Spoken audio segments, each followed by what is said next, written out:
अध्याय 9 बलिदान की छाया और प्रतिज्ञा का बीज। पिछले अध्याय में हमने देखा कि पाप के कारण मनुष्य और परमेश्वर के बीच एक गहरी खाई उत्पन्न हो गई थी, जिसे केवल निर्दोष लहू ही भर सकता था। इस अध्याय में हम देखेंगे कि कैसे परमेश्वर ने प्रारंभ से ही बलिदानों और प्रतिज्ञाओं के द्वारा उस आने वाले उद्धारकर्ता का चित्र प्रकट किया। एक छाया और वास्तविकता। बाइबल सिखाती है कि पुराने नियम की व्यवस्था और बलिदान आने वाली सच्ची वस्तुओं की केवल छाया थे, न कि उनका पूर्ण रूप। इब्रानियों अध्याय 10 वचन 1। व्यवस्था आने वाली अच्छी वस्तुओं की छाया है, परंतु उनका वास्तविक स्वरूप नहीं। छाया का उद्देश्य यह नहीं होता कि वह स्वयं पूर्ण हो, बल्कि वह किसी आने वाली वास्तविकता की ओर संकेत करती है। छाया कभी भी वास्तविकता नहीं होती, परंतु वह इस बात का प्रमाण होती है कि वास्तविकता अवश्य आने वाली है। इस प्रकार हर बलिदान, हर व्यवस्था और हर अनुष्ठान उस एक महान बलिदान की ओर संकेत कर रहा था जो समय की पूर्णता में प्रकट होने वाला था। 2 हाबिल का मेमना, प्रकटीकरण की शुरुआत। उत्पत्ति अध्याय 4 में हम देखते हैं कि कैन और हाबिल दोनों ने परमेश्वर को भेंट चढ़ाई। कैन ने अपने परिश्रम का फल चढ़ाया। हाबिल ने एक मेमना चढ़ाया। परमेश्वर ने हाबिल के बलिदान को स्वीकार किया। इसका कारण क्या था? यह केवल भेंट का अंतर नहीं था, बल्कि प्रकटीकरण का अंतर था। हाबिल ने समझा कि पाप का समाधान मेहनत से नहीं, नैतिकता से नहीं, बल्कि जीवन के बदले जीवन और लहू से ही संभव है। सच्ची आराधना मनुष्य की सोच से नहीं, बल्कि परमेश्वर के प्रकट किए हुए मार्ग से होती है।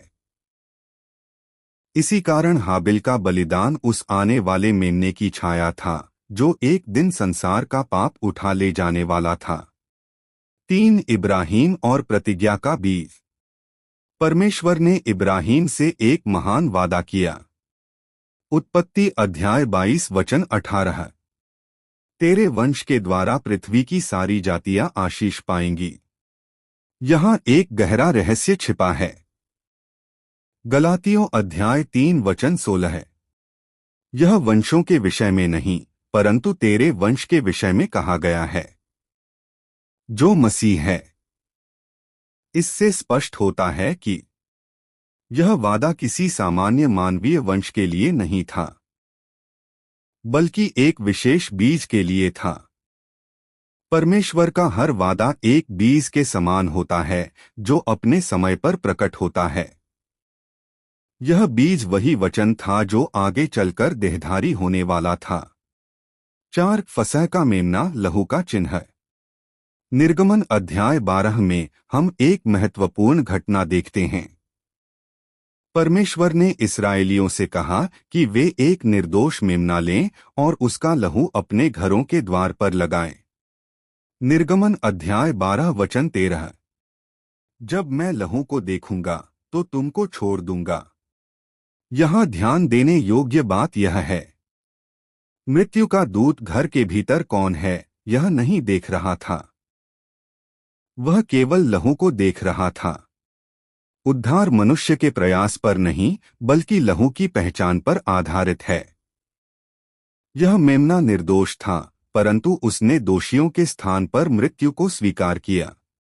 यह उस पूर्ण मेमने की छाया थी जो आने वाला था। 5 ईश्वरीय लहू की आवश्यकता। पुराने नियम के सभी बलिदान अपूर्ण थे। इब्रानियों अध्याय 10 वचन 4। बैल और बकरों का लहू पापों को दूर नहीं कर सकता। इससे यह स्पष्ट होता है कि एक पूर्ण बलिदान की आवश्यकता थी, एक ऐसा लहू जो पापरहित हो। चूंकि हर मनुष्य आदम की प्रकृति में जन्मा, इसलिए कोई भी मनुष्य दूसरे के लिए पूर्ण बलिदान नहीं बन सकता था। इसलिए आवश्यक था कि स्वयं परमेश्वर देहधारी हो और अपना शुद्ध लहू प्रदान करे। जिस जीवन ने पाप में प्रवेश नहीं किया, वही जीवन पाप को समाप्त कर सकता है। तो इस अध्याय में निष्कर्ष है प्रतिज्ञा का मार्ग। पुराने नियम का प्रत्येक बलिदान, प्रत्येक भविष्यवाणी और प्रत्येक चिन्ह एक ही दिशा में संकेत कर रहा था, पूर्ण बलिदान की ओर।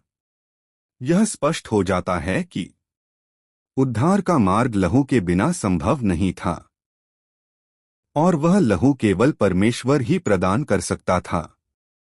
एक आत्मिक सार। परमेश्वर ने मनुष्य को छाया के द्वारा सिखाया ताकि जब वास्तविकता आए तो वह उसे पहचान सके। अंतिम विचार। यह अध्याय हमें यह समझाता है कि परमेश्वर की योजना शुरुआत से ही निश्चित थी। हाबिल का मेमना, इब्राहिम का वादा, फसह का चिन्ह, ये सभी मिलकर एक ही बात कहते हैं।